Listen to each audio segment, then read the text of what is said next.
Coming up this week on TDL Synth Chat, Luke Edwards from Korg is going to be joining from Korg UK, and he's going to be talking about his role as being a product ambassador and specialist on Korg synths and instruments. So he's going to be telling us how he got into music, how he got into working at Korg, and what it's like learning these instruments and then demonstrating them in the various ways in different channels that he's doing that. We're talking about some of his favourite synths and what he'd like to see in the future.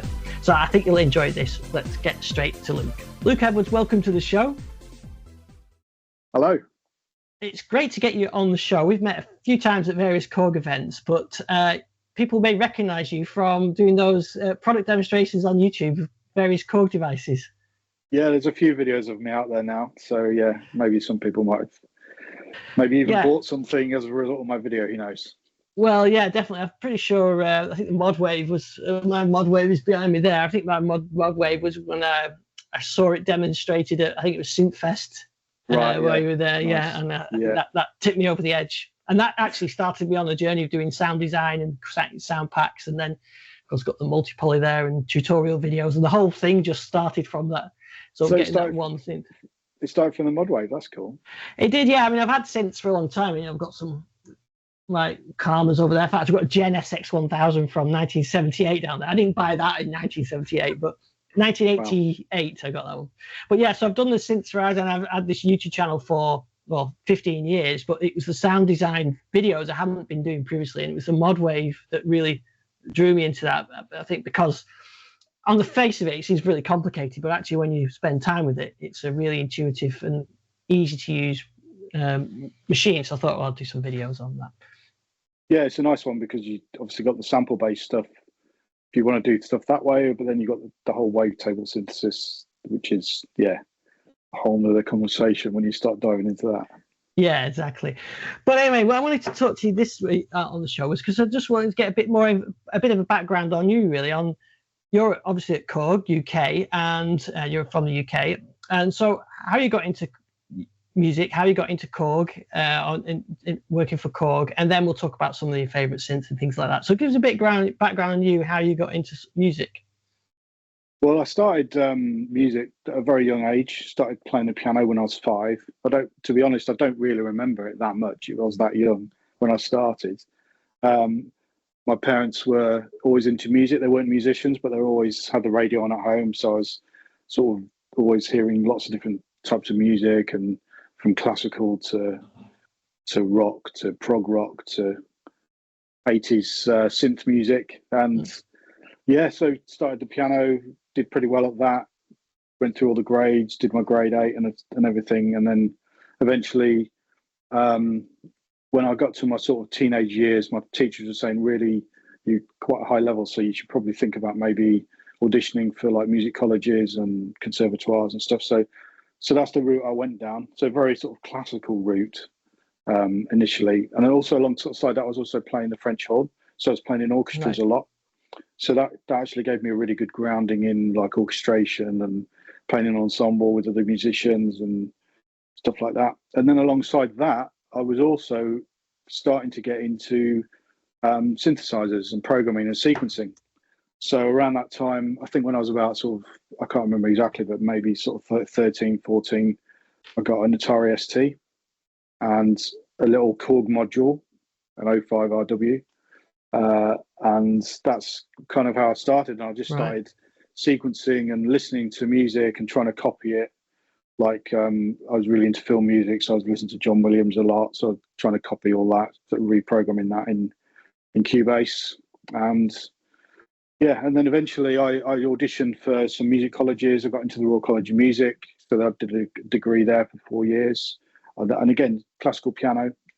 So that's really how my journey went up until that point. So it was very classical based, although I was into the technology at the same time. So it was quite unique, really.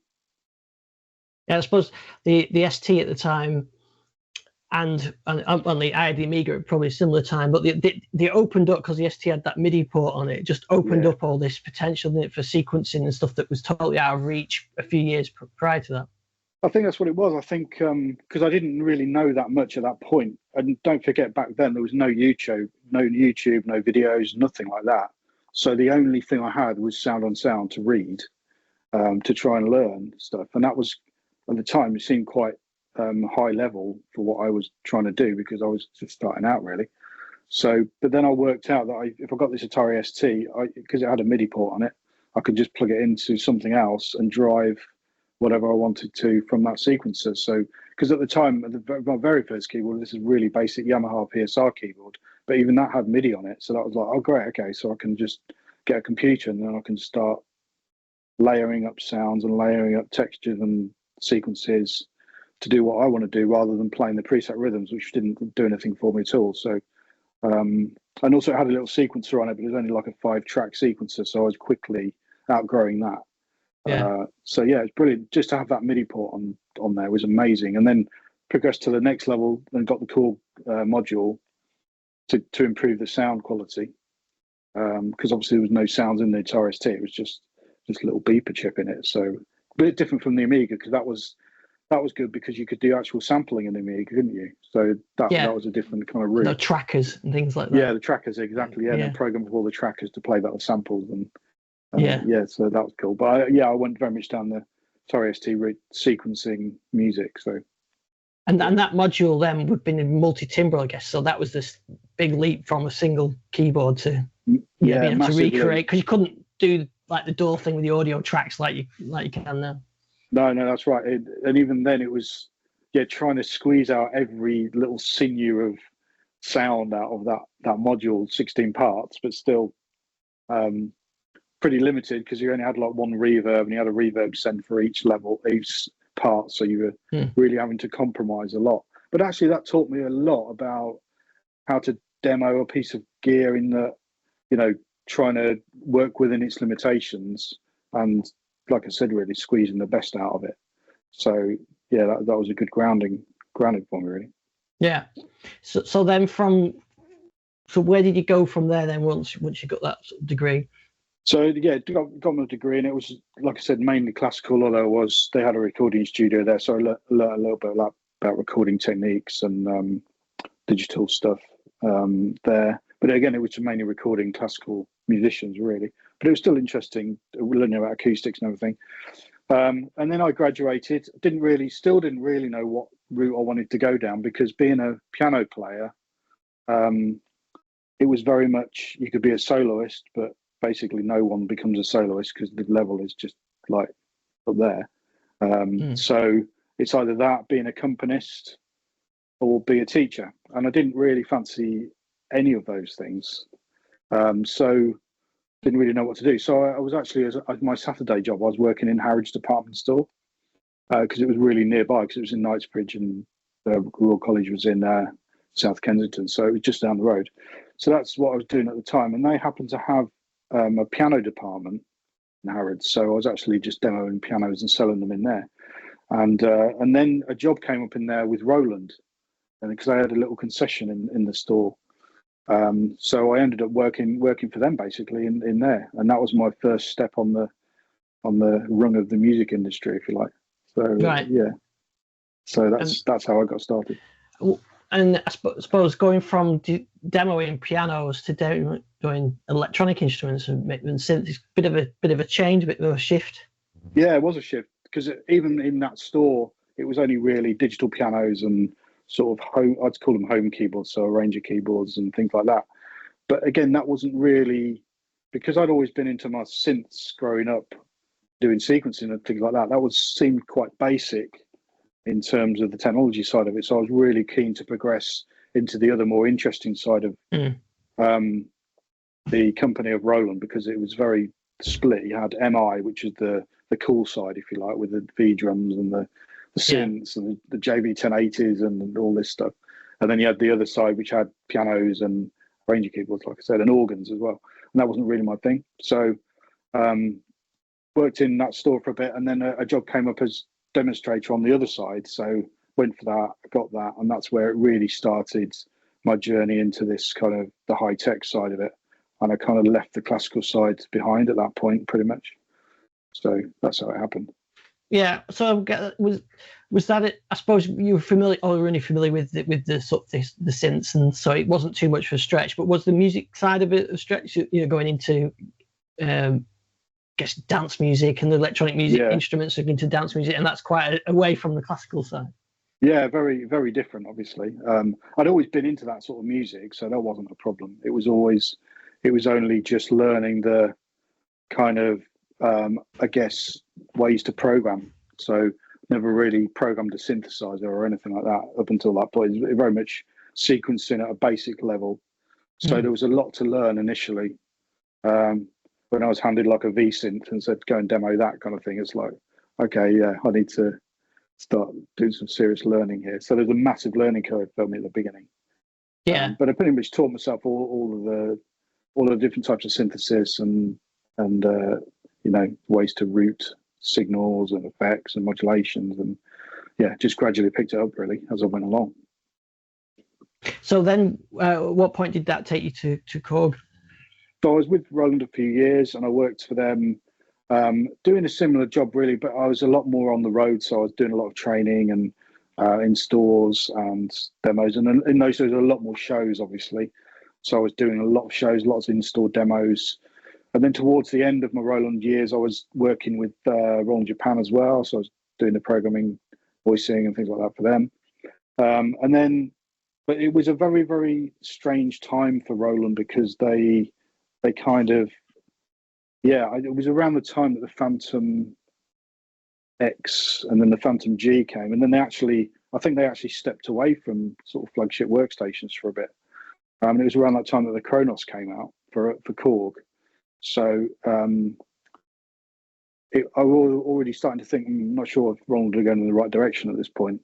So I then was out of the blue, Korg just came and approached me and said, would you fancy coming in, demoing the Kronos for us and being full-time and doing that? So at the time, it was quite a hard decision leaving Roland, but actually it was completely the right thing for me. And I think for Korg at the time, because they had this brand new Kronos just come out and they needed someone to go out and, demo it and train people on it. So, that's how it happened.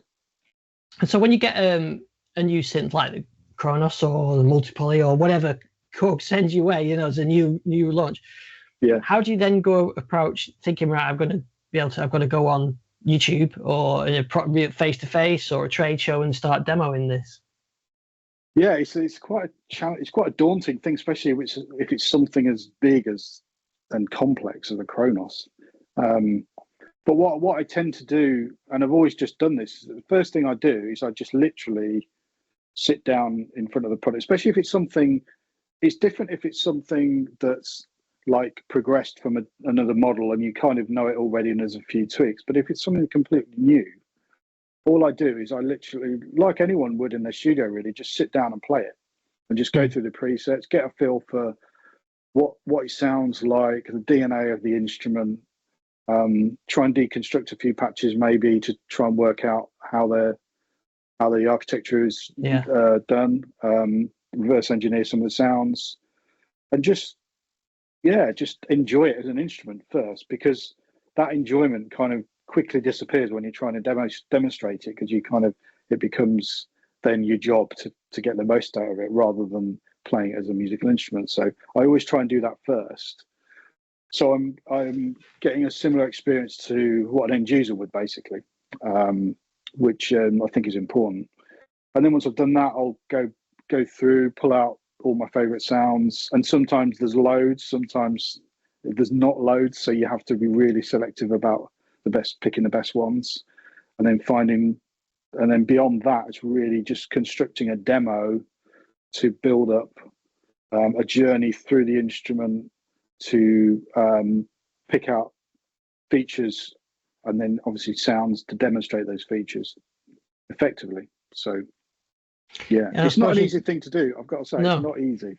No, it's not. And I suppose you have to separate your personal taste from the instrument, because if I pick up something and it's got lush analog sounds, and that's my taste, but then it might have some harsh sort of EDM sounds that aren't to my taste, I just skip past them. But you can't do that. No, you can't. You've always got to try to keep it balanced as possible. I'm always a bit guilty of putting some of my like guilty pleasure favorite music in there, and I like to put some well-known stuff in there if I can sometimes, because that always seems to go down well within demos when you're playing like a signature sound with the particular song or whatever it is. But yeah, you have to be as balanced as possible, because otherwise it's just going to appeal to one type of person. You're a lush analog person, but not necessarily you're harsh EDM person. Yeah, and I that's just something I do struggle a little bit, but I'm not trying to demo it. I'm trying to just do a tutorial, so I think I can get away with it. But even when I'm creating my sound banks, I know they're biased to a certain type of sound because that's just what my ear prefers. So that's where I go to. Yeah, well, that's fair enough. And you have to hope that enough people will enjoy that, and I'm sure they do with your packs anyway, so it's fine. But yeah, it's there's quite an art to doing a balanced and effective demonstration, I think.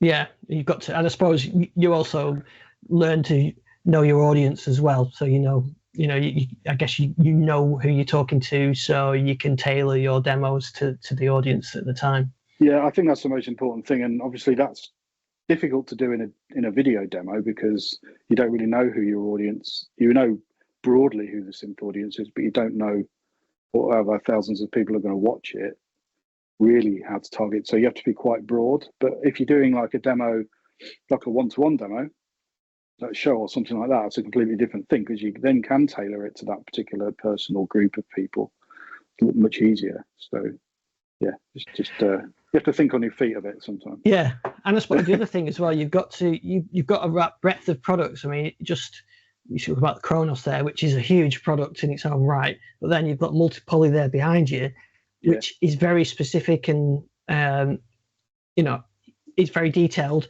And then you can go into an Opsix or an MS-20 or something. You're just flipping between products. I suppose you're trying to build your memory bank of all that. So it's crazy, yeah. The amount, when I think back, the amount of products I've had to demo over the years, the knowledge, and you do, funnily enough, once you sort of, because when you first get a product, you sort of immerse yourself in that and learn pretty much everything about it at that point. And you do actually remember most of it. It's amazing. Sometimes there's things you forget, but yeah. And then, like you say, the breadth of product, everything from like a little monophonic little synth or an NTS1 to a Kronos and everything in between. So, and all those different types of synthesis, especially when the digital synths came out with the Wavestate, and then the Opsix, and then the Modwave, and now the multi-poly. They're all different types of synthesis. So it was great actually revisiting FM when the Opsix came out for me. So I was quite heavily involved with the Opsix voicing. So it was absolutely brilliant just to revisit that and really get down and dirty with FM, really. Yeah, it's nice to spend time with one synth engine, but again, you don't get a lot of luxury to spend the time with it.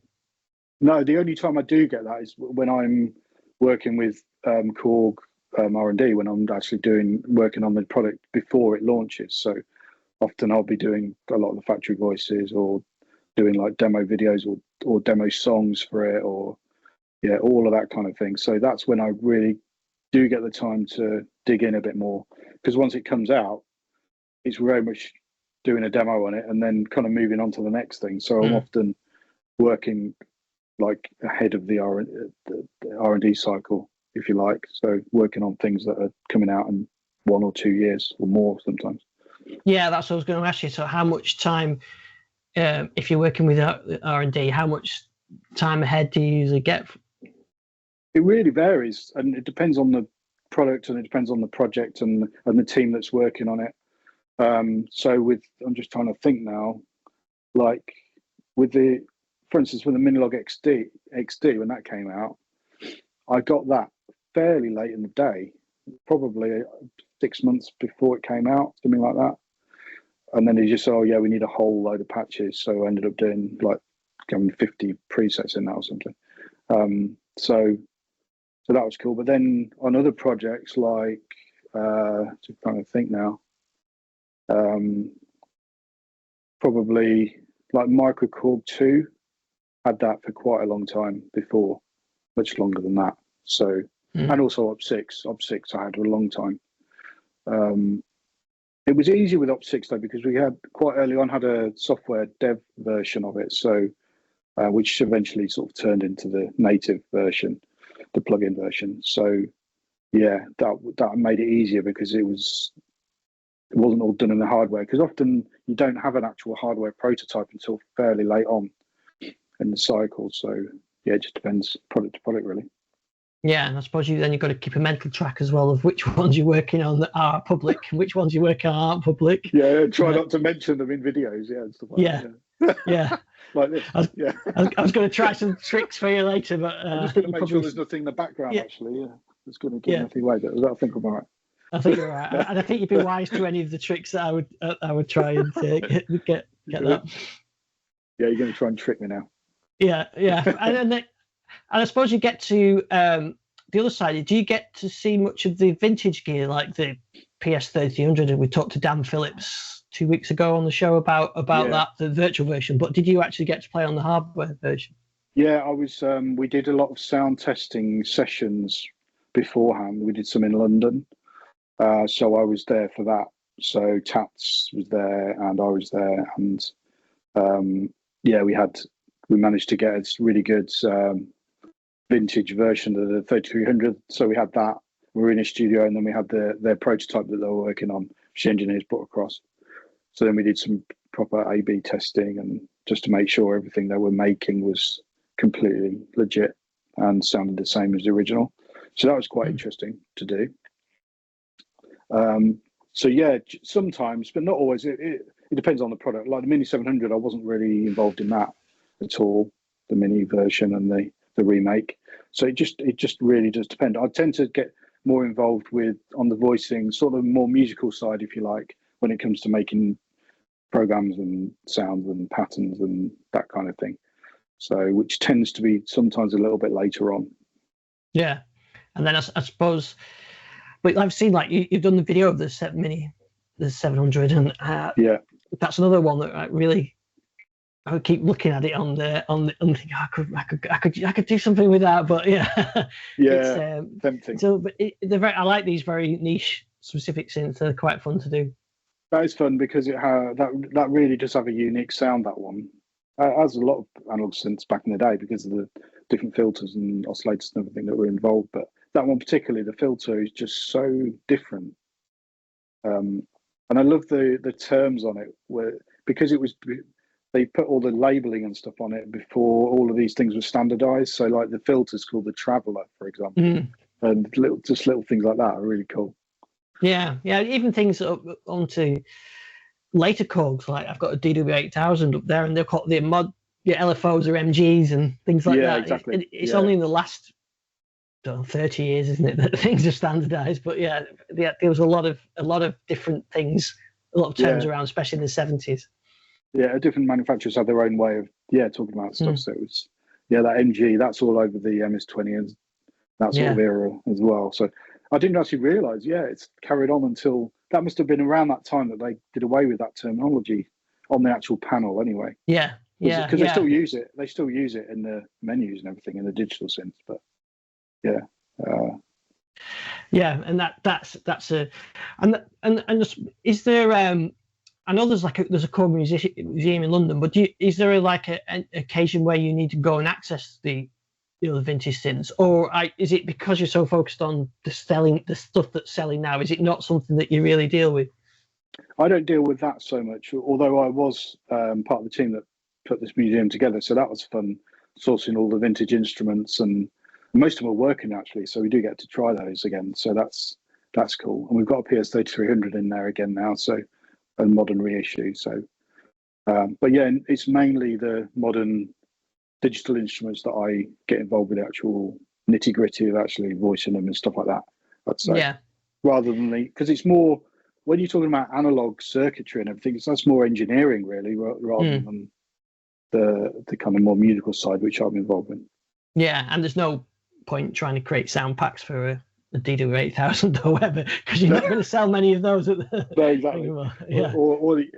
Or like the MS-20 and stuff like that, because obviously there's no patch memories in a lot of these things, so there's literally you can't do it. So So the most of the, so as your personal favourites, then do you prefer the sort of the flagship multi-purpose like the Nautilus, Kronos, those kind of synths, or are you do you like the little synths like the multi-poly, you know, the small, I think physically small, but also specific job type synths? Yeah, I'm quite torn on that because I've always been like a workstation person because I've kind of grown up playing those and everything from the Triton through the Phantoms and then now the Kronos and stuff, and that's always been my go-to. And I just love the Kronos because it has kind of the best of both, because it's a workstation format, but you still have all of these individual engines in there, so you can recreate pretty much all of our classic synths, from the M1 to the Triton to the O1W to even DX7, stuff like that with a Mod 7 engine. So, and of course Wavestation. So, but there is a lot to be said, on the other hand, for having a dedicated interface. There's nothing like having, like on a Wavestate, all of those knob function things there ready to go. It just makes it much easier. I'm not really a fan of editing on the screen. I don't really like that. I do like physical controllers. And whether that be on the computer in software, or whether like with a mouse, or whether it be on a touch screen, I still prefer physical controls. It's just, yeah, it's the way it should be. That's how synths were designed. So, yeah. So, yeah, it's a difficult question. I suppose in an ideal world you'd have both, but if I had to pick one, I'd probably pick the Kronos just because it has everything in it. Yeah. So. And I suppose you at Korg and other manufacturers are supporting for different needs. So if you're a gigging musician, do you want something like the Kronos because it's got everything in there? If you're doing specialist sound design, you maybe want multi-polys, but you've got to support all those instruments. Yeah, that's what I really love about these new digital synths, because we've done several different versions of them. So you had the Wavestate and Opsix SE, so the 61 version with the aftertouch for someone who's a bit more of a performer or player or wants that premium synth in their studio. Then you've obviously got the normal size ones, and then you've got the rack versions as well. So that was something that came out of user feedback when people were just clamoring to have module and desktop versions and rack versions of these. And then of course you've got the native versions as well. So people who are working in the box, you can get all of these incredible sounds and work and use them like a plugin, and just integrate it that way. So you really have got the choice with those particular instruments to sort of streamline that workflow to your own. So that's what I love about those. Yeah, and I particularly like it when I'm working on a track. I'll usually, on the sound I'm working, I'll use it on the multi-poly, and I'll be doing that real time on the multi-poly and tweaking it. And then once I've nailed that bit, I then save that, pass it to the native version, and then the next part, the pad part, maybe I'll then back to the multi-poly again. So you get the best of both worlds, which is really nice. That's exactly what I did when I was doing the track for the multi-poly launch. I did this track called Multi-Poly Soundscapes. It was all just multi-tracked up, basically. And that was a joy to work. That was one of those things where I got the synth, and I hadn't actually done any voicing on that synth. So it was like getting the synth like new. Yeah. So I was just going through all the presets and, I got to use that one. Got to use that one. Got to use that one. I have a list of about probably 75 patches in it. I was like, I can't use all these because normally you're lucky if you get 20, 30 that are real bangers. But this one was just like everyone's going through. This is just amazing. So then when I came to do that track, it was great, and I could use the plugin as well. So it was just, it made the workflow, just seamless. Really, it's brilliant. Yeah, it does make it so easy to be able to do both as well. And I particularly like personal favorite with those synths is how easy it is to package the sounds and export the bundles and transfer them between the different devices and third parties and so on. So it's nice the way that Korg, and I know that Dan Phillips at R&D in California, his team have worked well on that. They're brilliant, absolutely brilliant. Yeah, they're my probably my favorite synths at the moment. Everything coming out of his team is just like, it's good, because he thinks about the musician as well, and the well, not just him but the whole team. Just think about how they're actually going to use it in a production environment. So like going back to what I said before, having those different versions are great. Or even someone like you who's doing sound packs, it just makes it easier, doesn't it? It just has all those things in mind to hopefully minimize the pain when it comes to saving all that data. Yeah, it's great for that. And in terms of favorite synths, then, so over your years at Korg, you mentioned Kronos. Would you say that's the one that is your favorite? I would, yeah, I'd have to single that out just because that's what's kind of brought me to Korg. And also, we've just resurrected it again, so we're on the Kronos 3 now. So, yeah, it's still going strong, and it's still the choice of many artists when they're gigging as well. So, it really is a special synthesizer.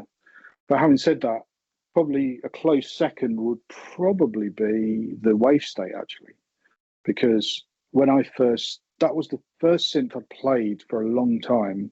So that was the first one of this series of these digital synths coming out of Korg R&D in California. And that was, for a long time, I hadn't played a synth and been truly inspired and kind of mesmerized like that for a long time. Partly because with Korg, I'm playing them and working on them a lot. This particular one I wasn't. So this was an amazing surprise. It just like appeared, and it's like, so this is what they've been working on.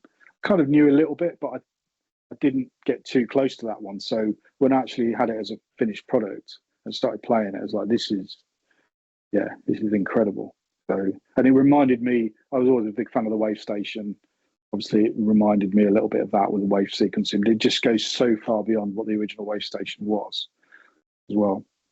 Yeah, it's definitely one of my favorites. I've got the rack version over there, and yeah, the Wavestation was one of my favorites as well. So being able to hear those samples in there, but being able to take it a lot beyond what you could do on the Wavestation. Yeah, I mean, for me, the Wavestation, the wave sequencing was clever. The kind of steppy ski jam type presets and things like that were clever. But for me, it was always about the pads and the slow evolving textures and soundscapes where you can just play a chord and then it just envelops you. And yeah, it just has a special sound to it somehow. And the Wavestate definitely has that in its DNA. When you play some of those big evolving pads, it's quite unique. And it's made wave sequencing usable. I mean, I've got the Korg Collection version of the Wavestation, and as much as you can edit it and program it, I've never really. I've used the presets and tweaked them, but I've never integrated wave sequencing. Whereas when it gets done to Wavestate, it's quite approachable and easy to do. I think bringing up into a more kind of visual format and with all those lanes, and they call it wave sequencing 2.0, and it really is, because it just makes it more accessible rather than this kind of mystical thing that's stuff happening behind the scenes but nobody really knows what's happening unless you just dial right in and look at loads of lists of stuff, and that's not very musical. That doesn't interest me. I just want to get in there and edit the sounds in a musical way, I suppose, and that's what Wavestate really helps with, I think. Yeah, and I suppose when you're demoing that as well, you can actually demo the programming a bit as well. You're not just demoing presets. That's the thing, that is important, and just showing the possibilities of, or just giving people enough of a taste of what can be done without going into too much detail and making it too boring in a demo sort of thing. So yeah, again, that's a fine line, finding that sweet spot. Yeah, I can well imagine, because I think I do the tutorials and go too deep, and sometimes I try and do the 5-minute ones sometimes, but people then ask, Bob, can you do a long one? So there are but I guess for demos, you don't want to do an hour on wave sequencing on a general demo. You just can't do it really, because people are just switched off, and they're not expecting that in a demo. They're expecting just to be blown away by a few sounds and maybe go into a little bit of depth. But I did quite a lot of those 5-minute things for Korg USA in lockdown. Actually, I did some of the patch of the week things, which they used to do.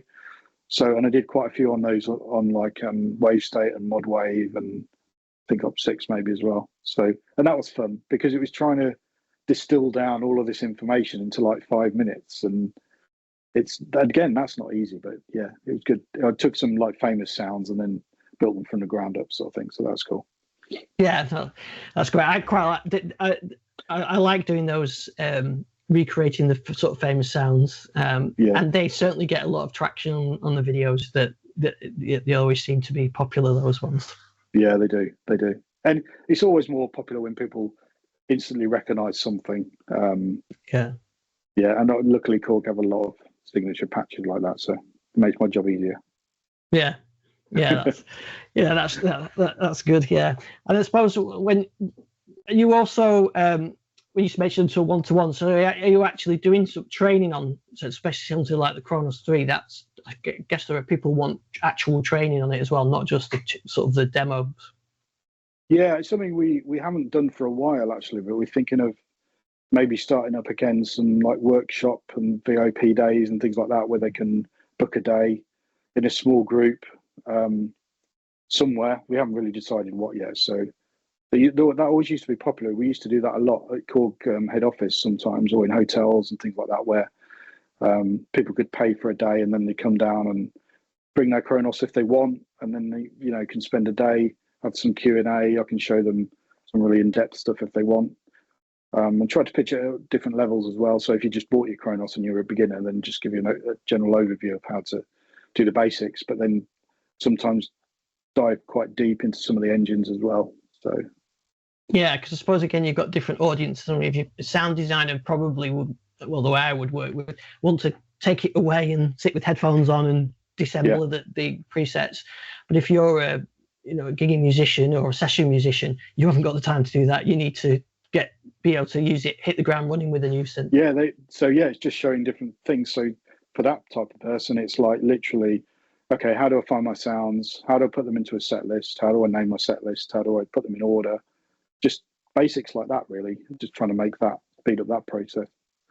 But then for someone like you, it would be complete opposite. It would be like, okay, let's dive deep into the Mod 7 engine and program some FM. So yeah. Again, it's back, as a good demonstrator, your audience. I suppose that's the key for all of this. I guess so. Yeah, and then because I've seen even some of the YouTube videos that you've done where I think ones you're on your own, you do it as a different tone to ones where you say you've got into Andertons, and there are a different tone on those ones again, but it's nice to have the different sort of ways of doing it. Oh, it's great. Yeah, I like doing the just me to camera things, but obviously that's often they're just for Korg officials, so they've got to be a different sort of level of professionalism, I guess, and different vibe. But if I go and see Jack at Anderton's, then it's just like the gloves are off and you can just do whatever you want, and it's just so fun. To be free. Yeah, but also you just don't know what he's going to say. You don't know what's going to happen. So you have to have your wits about you, that's for sure. But yeah, it's great fun, and I love doing videos with him. Yeah, they're always entertaining. Those ones, and like you said, it's nice to have the whole range of products. It is videos nice to have variety. Yeah, and fairly recently when the Kronos came out, I did this different video again. I think it was with E-Pianos, which is another dealer, and they actually made these little videos of me. That was like a cartoon version of me, and then they did a video, and then they gave me a challenge. Oh, you need to make a soundtrack of like a couple of minutes for each of these videos. So that was fun. So again, that was something completely different. Yeah. So yeah, you just don't know what you're going to be faced with. Yeah. And then in terms of we're talking about the modern ones, are there any, you probably answered this already about the Wavestation, but is there any sort of historical Korg synths that your favorite? Yeah, I'd probably pick out O1W. Actually, I really like. I've never had one, but whenever I've tried one or heard one, and I know some of the tracks that have been used on stuff, I really love the pads in the O1W. Because they have that wave shape. It has wave shaping in it, so it had the kind of DNA of M1 and T series, but then they added this wave shaping process as well, and that kind of opened up the door to a little bit more motion and movement within the pad sounds, which I think then kind of eventually graduated in things like the Trinities and the Tritons. And although they did away with the wave shaping, that kind of idea of things having more motion to them, and of course the Wavestation took that on as well. So yeah, the O1W I really love. Wavestation we already mentioned. Yeah, they'd be the ones I picked up. I'm a bit young really to remember owning or using vintage analog stuff like MS-20 or 3300. I mean, oh, well, no one had any of that, one of those anyway. No. No. Or even Poly 6 and Monopoly. They're a little bit before my time, although I love them. So, yeah, it's only retrospectively I've really known about those products. Yeah, and I think the Workstations is obviously your era and your taste of things. I've got a Korg Karma, which is based on the Trinity, which I've had for a while, and it's got the Moss board in it as well, which nice. I think is something that's actually missing in the current Korg lineup. Really, there isn't anything like that Moss board. That's true, actually, because they've recreated pretty much most of their old stuff now. Yeah, but that is one thing. That and the Radius, I think. Oh, which is up there. Oh yeah, I can't see. All I can see is keys, but yeah, it's very yeah, good. It's very at the top. Yeah. But yeah, that would be a great thing to do. Whether that's in Korg Collection next or something, that would be cool. Or yeah, I don't know, but yeah, I like that. The modeling. I think that there's the one of the modeling ones is in the collection, isn't it? I think it's the Z1. He's already in there, but not the. What was the other one? It's Prophecy. They've done the Prophecy. The Prophecy. It's not the Z1. Yeah. So maybe the Z1 is related to that, and that's what they could do in the collection. Yeah, because the Z1 is kind of like a sort of more complex and polyphonic version of the Prophecy. So that would be one they could probably do at some point. Yeah. Now they've done the hard work with the Prophecy, sort of that. Yeah, they could take that. Yeah. So I quite like programming the Moss board on there, because on the Karma itself, the samples on the you don't really do much bit filter tweaking, but you can actually program that as. Although I don't do a lot of it, to be fair, because it's a small little display on there. It's not like doing it on the the Modwave or with a big editor. Did you have a Karma when it came out originally? Yes, I did. Yeah, because that was pretty big news at the time. Yeah. I've had that for a while, really, and I eventually got the card, the little chips for them. So I've got the analog sound set in there, which has got some nice sounds on there. So I used it as a main master keyboard for years until I got a key stage, because I wanted the poly aftertouch. But yeah, so it still gets some use out of that, and it's still got some really usable sounds in it. Even the orchestra sounds, everything. I think they still sound really fresh. They're really good. Yeah. Stephen K is like, it's just like another level of. Yeah, I never really got into that. I know you can do your own GE editing, and I did have the editor, but I never really got into that. That is another level of. Yeah, it is like, but it's never really appealed to me that much, just because it takes it away from the musical side and more into mathematics and physics. I think that kind of the way you're programming. It's amazing what it does, but you almost have to change your mindset into not being a musician, then working out, reverse engineer how sounds work, and then use all this technology to recreate things like harps and all that kind of thing. The way it can do it is amazing. But it is, yeah. But the biggest issue I have really with the presets is that they're not you, some of them. So you have to dial it back to make it back to being you again. So it's almost like not an arranger. The arranger stuff, which sounds great, but it's not you. It's the arrangement, and absolutely. The GE sound a bit like that. So that's I tend to use it mainly as more like a Triton than the Karma side. But it is a nice synth. That's the same thing with a lot of workstations, though. I always find, the Triton and Kronos and what if you're in combi mode and there's lots going on, which often there is.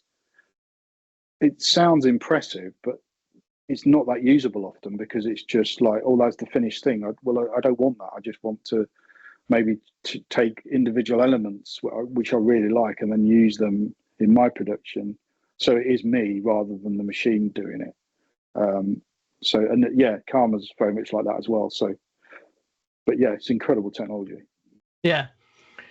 So, So I was going to try and trick you up and find out what synths, but I know that's not going to work. So are there things that you do you get the opportunity then to sort of feedback to Korg in Japan and R&D and so on, to say, this is the kind of synth I'm getting a lot of questions and a lot of people wanting to see?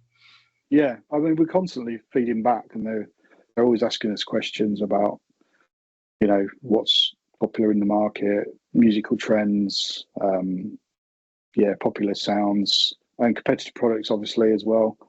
So competitor analysis, see what's doing well, what isn't.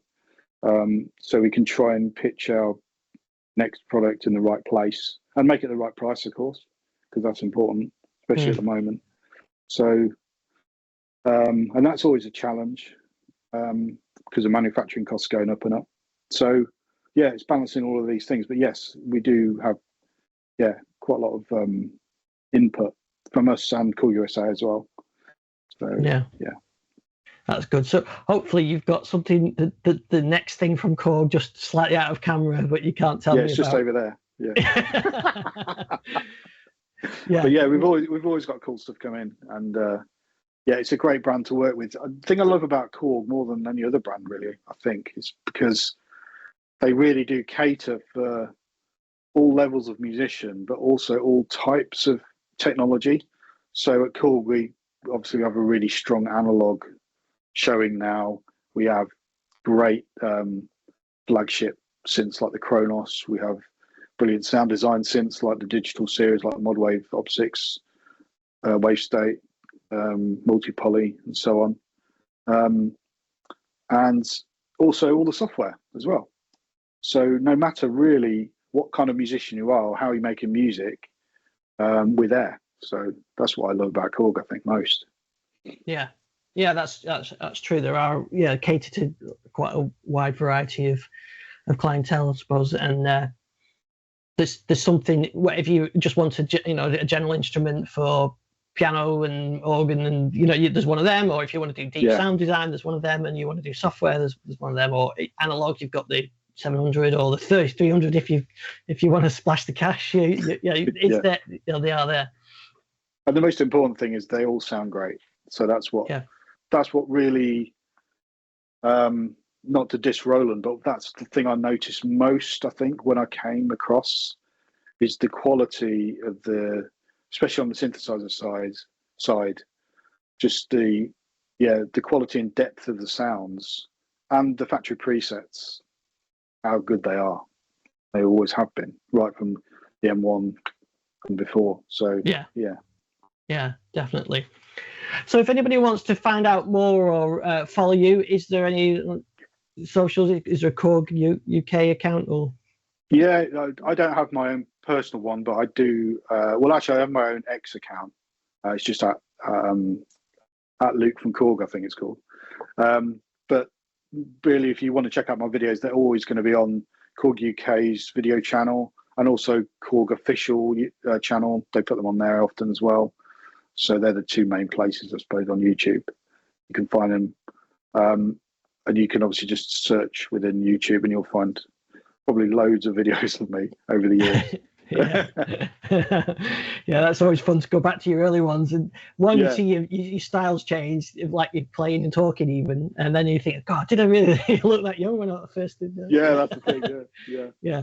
And back in the early days, there were a lot more dealer videos as well. So, because I was just on the road all the time, just going around all the dealers doing lots of videos. And often it was like, why am I doing this? Because they're all the same video over and over again. But all the dealers wanted their own bespoke one. So we've gone away from that a little bit and do more official content, which the dealers can then share if they want. Unless it's something like special, like Anderton's or someone like that. So, yeah. I mean, that's a whole other conversation about dealers and the 20 years, the deal, it's all changed, hasn't it? Music shops, I still miss them. I love to go into music shops and just play on keyboards, but that it's more about online sales and everything else now. Yeah, it is a shame. I'm a big advocate for the bricks and mortar stores because I think, I don't know, even now, I think if I wasn't in the industry and I was looking at buying, say, a workstation, I don't think I'd just buy it from online. I think I'd want to go to a store and try it and play it and A/B it against different brands and stuff like that.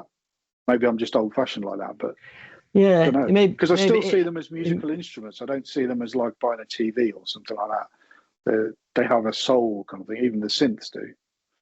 Yeah, and even when I was, in my teens, I would go into the local music shop and there'd be these workstation and big keyboards that I know I couldn't afford, but they were aspirational. And I thought one day I'll have an